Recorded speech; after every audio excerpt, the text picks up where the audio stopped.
Hey everyone, welcome back to the show. Hello, hello. We are so happy you are here today. Alice, today we're tackling a topic that's on everyone's mind, climate change, but not just the problem, the solutions. Ooh, solutions. That's good. It can be easy to feel overwhelmed by climate change, so focusing on what people are actually doing sounds much more positive. Exactly. Today's article is titled Adapting to the Effects of Climate Change. Adapting to the effects of climate change. Just from that title, I'm already thinking about floating houses, maybe super strong walls against rising seas, or even new kinds of crops that can grow in difficult conditions. What else could it be, David? Great guesses. It could also be about cities changing their designs to handle more heat, or how communities are working together to protect their local environment. Maybe even some really clever low-tech solutions. I love that. Let's dive in and see what real-world adaptations this article actually covers. Here is what we will do today. In Part 1, we read the passage together.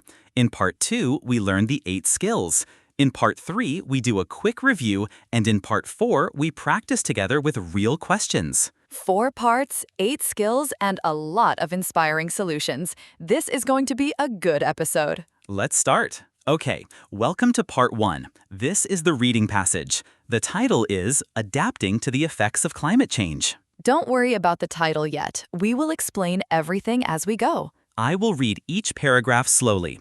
After each paragraph, Alice will explain the main idea in simple English, B1 or B2 level. Then we move on.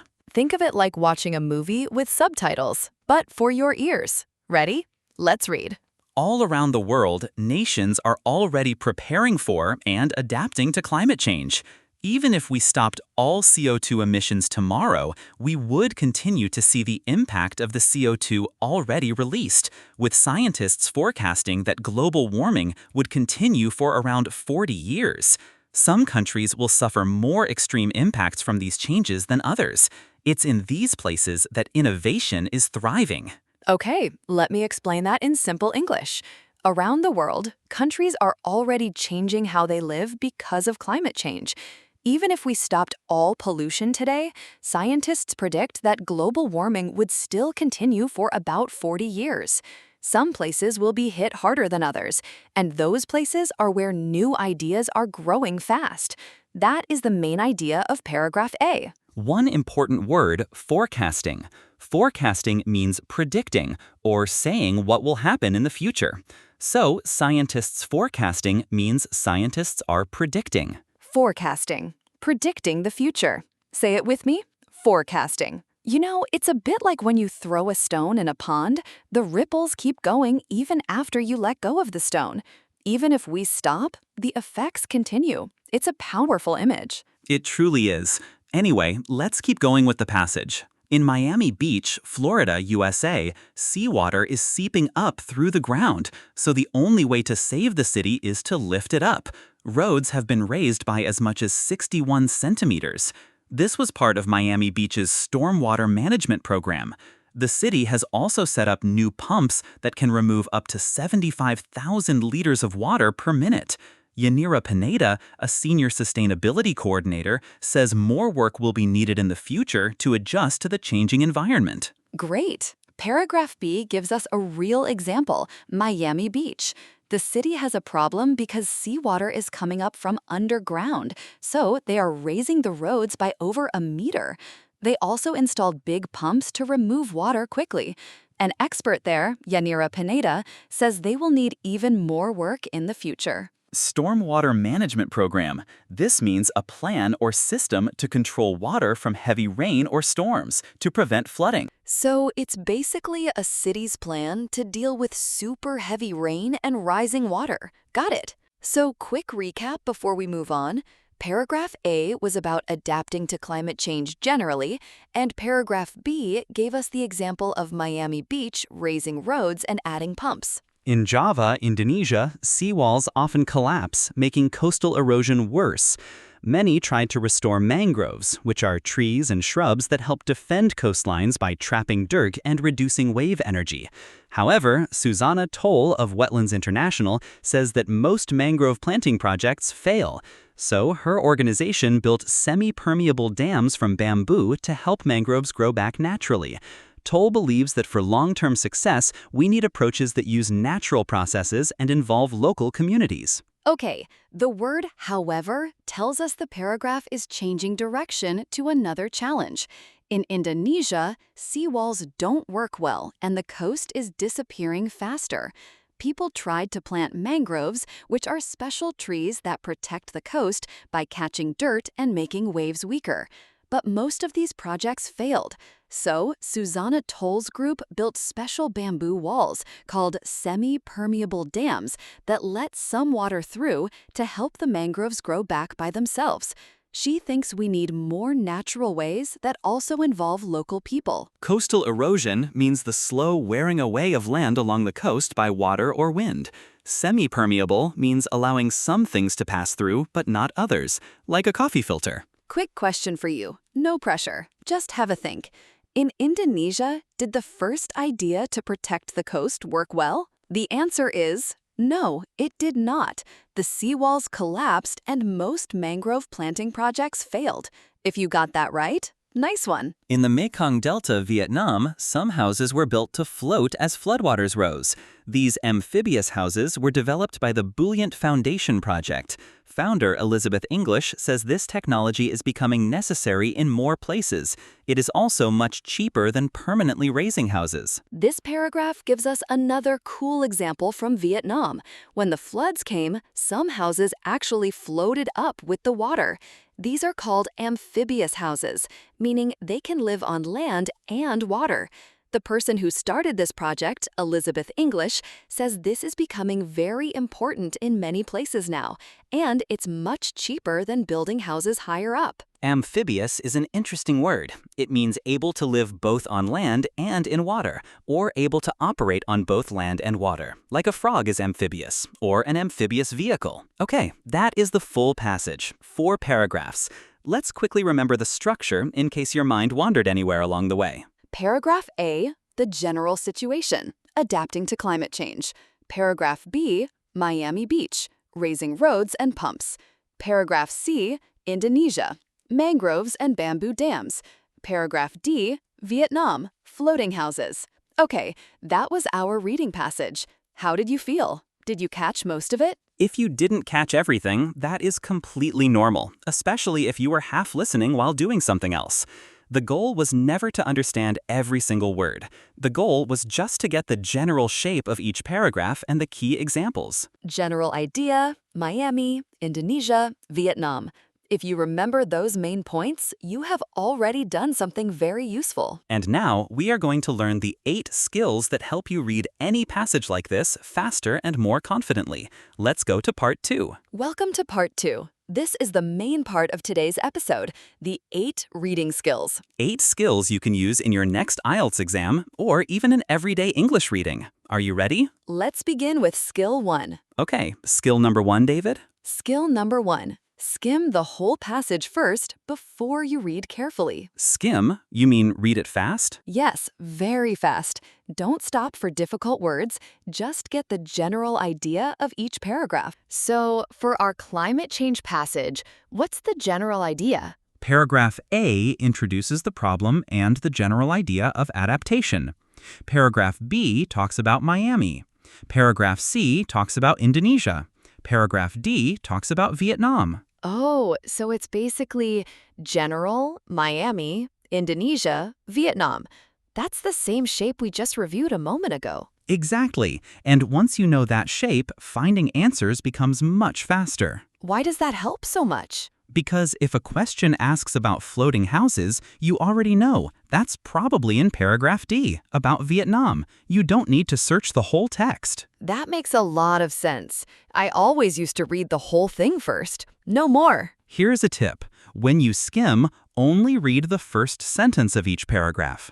That sentence usually tells you what the paragraph is about. Say this with me. Skim first. Skill number 2, always read the questions first before you scan for answers. Wait, isn't that obvious? You'd think so, but many students start reading the passage in detail before they even know what they're looking for. So they waste time reading things they don't need. Exactly. If the question asks about pumps in Miami, you already know which words to look for. So the question guides the reading, not the other way around. Perfectly said. The question is your map. Read the map before you start walking. The question is your map. Say it with me. The question is your map. Okay, skill 3. Scan for keywords. Don't read every word. Let your eyes jump to the important ones. What counts as a keyword? Names, numbers, dates, and unusual words. For example, in our passage, Miami Beach, Indonesia, Vietnam, 40 years, 61 centimeters. So if a question asks about a specific country, I just scan for capital letters? Exactly. Your eyes move down the page quickly, like a camera, looking for the important things. Like a camera. My eyes are a camera. I love that. Numbers and dates are always easy to spot. If a question mentions 61 centimeters, your eyes will find it very quickly. All right, quick pit stop. So far we've got skim first, questions are your map, and now eyes like a camera for keywords. 3 down, 5 to go. Skill 4 is a really useful one. Watch for paraphrasing. What do you mean by paraphrasing? The question will almost never use the exact same words as the passage. It will use synonyms instead. Can you give me an example from our climate change passage? Sure. The passage says, nations are already preparing for and adapting to climate change. A question might say, countries are getting ready for the impacts of global warming. Oh, nations becomes countries, and preparing for and adapting to becomes getting ready for the impacts. Exactly. Same meaning, different words. That sounds hard. It gets easier with practice, honestly. The skill is simply, don't look for the same words, look for the same meaning. Say that again, David. I want to remember it. Don't look for the same words, look for the same meaning. Don't look for the same words, look for the same meaning. Say it with me. Skill 5. Find the topic sentence. Usually, the first sentence of a paragraph tells you what the whole paragraph is about. So in paragraph C, the first sentence says, in Java, Indonesia, seawalls often collapse, making coastal erosion worse. Right. So immediately, you know, this paragraph is about a problem in Indonesia. So I don't need to read the whole paragraph carefully unless the question is about problems in Indonesia. Exactly right. The topic sentence is like a sign on a door.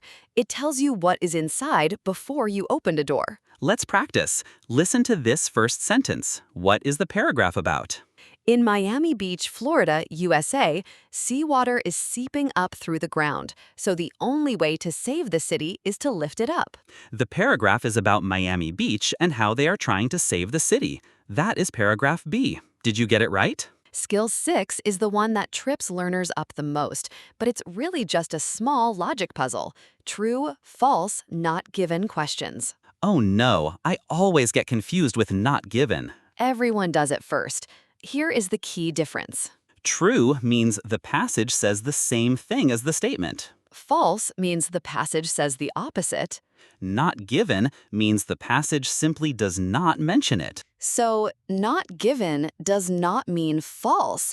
It just means the passage is silent. No information. Exactly. The passage is silent. Say it with me. The passage is silent. And here's a little trick this question type likes to play.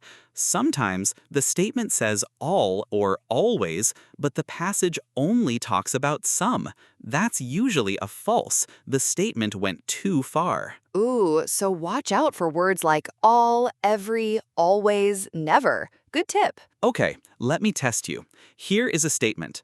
All seawalls in Indonesia are strong and effective. The passage says seawalls often collapse in Java, Indonesia, so that is false Because the passage says the opposite. Correct. Now try this one. The Buoyant Foundation Project started in 2000. The passage mentions the Buoyant Foundation Project developed amphibious houses in Vietnam, but it doesn't say when it started. It doesn't mention the year 2000. So the answer is not given. The passage is silent about the exact start year. Perfect. You just used skill 6 correctly. Skill 7? Manage your time. If one question is taking too long, skip it and come back later. But isn't it bad to leave a question unanswered? It's worse to spend 5 minutes on one hard question and lose time for 5 easy ones. Oh, so one hard question can cost you many easy points. Exactly. Always guess something, mark it, and move on. You can come back at the end if you have time. A good rule of thumb, roughly 1.5 minutes per question. If you're still stuck after that, move on and come back later. And our last skill, skill 8, guess unknown words from context. You will never know every word, and that is completely normal. Oh, that is so good to hear. For example, imagine you don't know the word seeping in our passage about Miami, but the sentence talks about seawater seeping up through the ground. It talks about water moving slowly. So I can guess seeping must mean something like water slowly coming up. I don't need the exact definition. I just need enough to understand the main idea. Exactly. Context is the words around the unknown word. Use those words as clues. Say this with me. Use context clues. And that is skill 8, and all 8 skills done. Wow, 8 skills. That was a lot, but I feel much more confident now. You should. These are real practical skills that every good IELTS reader uses. And the important thing is, these skills work together. Skim, read the questions, scan for keywords, paraphrasing, topic sentence, true, false, not given, time management, context clues. They are a team. All 8 working together. Let's go review them quickly. Before we move on to part 3, David, where can students practice these reading logic skills?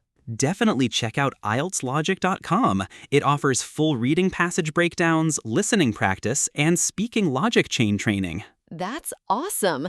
Built by system architects to sharpen your analytical thinking. Visit IELTSlogic.com today. Welcome to part 3. Quick review, no pressure, just a fun recap. I will quiz Alice and you can try to answer along with her. Ready? Ready. I will remember all 8. Watch me, or maybe I'll make a fun mistake. Okay, Alice, I'm going to quiz you. Skill 1, what do we do first when we get a passage? Read every single word very carefully twice? No, that's the opposite. Skim first. Get the big picture. Right. Skim first. I knew that. Okay, my turn. Skill 2. Read the questions before you scan. Yes, and for skill 3, we scan for keywords, not full sentences. Perfect. What about skill 4, the one about different words but same meaning? That's paraphrasing. Don't look for the same words, look for the same meaning. Excellent. And skill 5, what's that sentence called but tells you what the whole paragraph is about? The topic sentence, like a sign on a door. You're doing great. Now for skill 6, the tricky one. What are the 3 options for true, false, not given? True, false, and not given. And remember, not given means the passage is silent. Exactly. 2 more. Skill 7 is about time. Manage your time. Don't get stuck on one question for too long. And finally, skill 8, for when you see a word you don't know.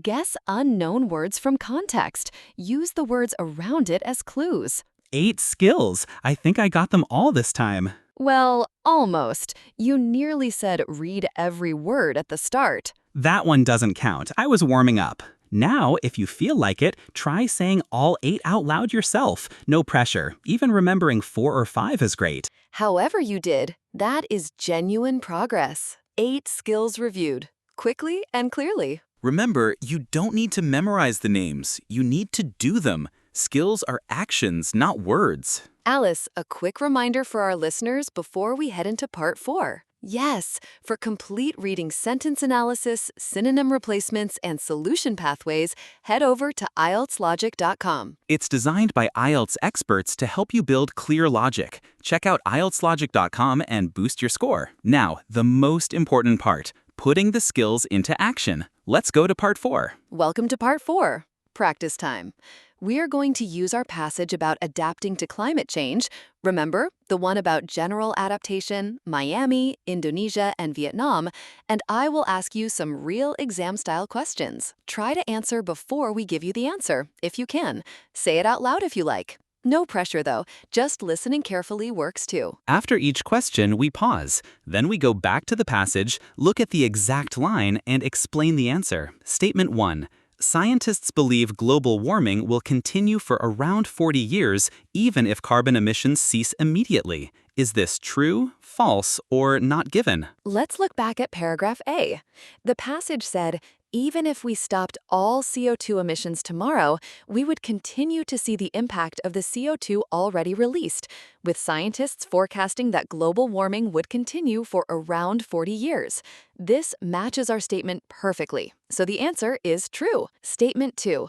Mangrove planting projects are always successful in restoring coastal areas in Indonesia. Is this true, false, or not given? Let's go back to paragraph C. The passage said, however, Susanna Toll of Wetlands International says that most mangrove planting projects fail. Our statement says they are always successful, which is the exact opposite of what the passage states. So the answer is false. Statement 3. Miami Beach's new pumps run on solar energy. Is this true, false, or not given? Let's go back to paragraph B. The passage said, the city has also set up new pumps that can remove up to 75,000 liters of water per minute. It mentions the pumps and what they do, but it doesn't say how they are powered. We don't know if they use solar energy or something else, so the answer is not given. Okay, let's try a different type of question now. This time, fill in the blank. The stormwater management program in Miami Beach has involved the installation of efficient pumps. Let's go back to paragraph B. The passage states, in addition to the road adaptations, the city has set up new pumps that can remove up to 75,000 liters of water per minute. The blank asks what was installed, and the passage clearly says pumps. So the answer is pumps. I got all 4 right just by listening. That is the skill working already. And notice, for each one, we didn't just spot the trap, we went back to the exact line that proves the answer. That's the habit worth building. It actually feels manageable now. When I know the skills, the questions are not so scary.